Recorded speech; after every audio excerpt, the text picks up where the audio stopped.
Morning, everybody. Welcome to Bottom Line Thursday. Brad Johnson here. Hey, Brad. I'm Chris Byer. I'm Chris Bowling. Thank you for kicking us off this morning. All right. You want to do a part two discussion Yes, we type of always thing? like part two. Love part. Yeah, it's always good to kind of connect the dots, keep the story going. So I can't remember what episode we had. We talked about that Johnson and Johnson that employee class action lawsuit against their employer, Johnson and Johnson, for Yes. mismanaging pharmacy benefits, basically claiming that they're overpaying. So the employee had to pay a lot more than they should have for things. Right. We have another example of another class action lawsuit that just took place. And oh, hang on again. My computer wants to restart. I'm going to tell it no. Good job. I'm still here.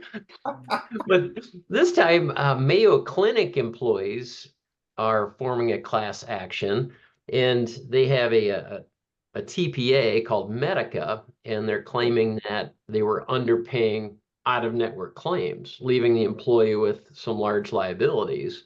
And obviously, that's not a good situation for anyone to be in. But No. it's funny that it took the role of we're going to sue the employer now for doing this to us. And I think who knows? We'll see where the courts shake out. Both these cases have Right. just begun, and we know it'll take years to really probably get to the end of it. But just, is it a trend? Hard to say, but we're seeing more and more pushback on employees, seeing costs are going up too much more than they can afford.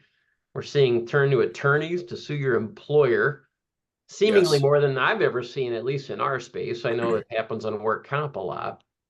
But this is interesting. I'm keeping a pulse on it. Very interesting trend.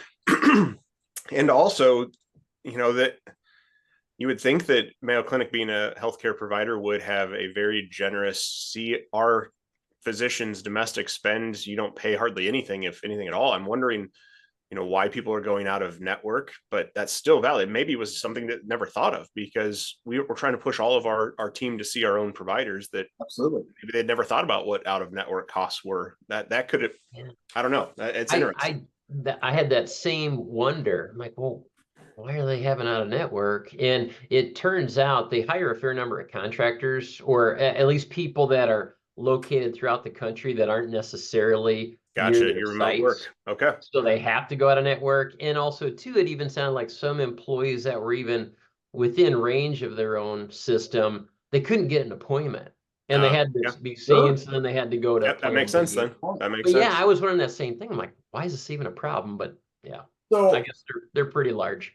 so here's a dumb question. How many of your employers are setting their out-of-network reimbursement amounts? None. For me Right? and for buyer. So, I mean, does this come, like you said, does this come back to the TPA? Why did you set the out-of-network reimbursement bad number at 180 of Medicare when it should have been set at 250% of Medicare? So Yeah. it's going to be interesting, like you said, to see both sides of this Yeah. and explain what happened, because all of our clients aren't setting what their out-of-network reimbursement amounts of Medicare is even going to be. We Yeah. rely on our TPAs to do that. Yeah. It's also interesting too that, you talk about this being remote work. How many of our clients have a population in a certain area, and we find a program that works very well for that area? It's tied with a local program, or it's tied to a local healthcare system, but then we can't serve those remote employees. And how do you make that right? I think that's another thing to just keep in mind is when you have employees spread out all over the country, is that a fair health plan for them based on what you're doing for your main population? That's an interesting thought too. Yeah. The fiduciary role, the employer ultimately selects the TPA, but man, that seems to be getting to be a bigger and bigger burden. So I think Yes.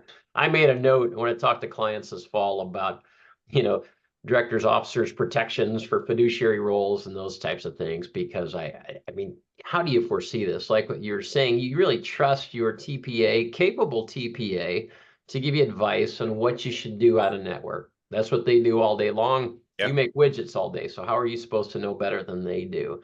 But Correct. at the end of the day, if the buck stops here at the employer and the lawyers know that, man, you just need almost insurance to protect against the lawsuits. Yeah. I'm sure more to come. Yeah. Thanks for sharing again, Brad. Thank you. Yeah. Have a good one. All right. Thanks, guys. Bye-bye. See ya. Bye-bye. Bye.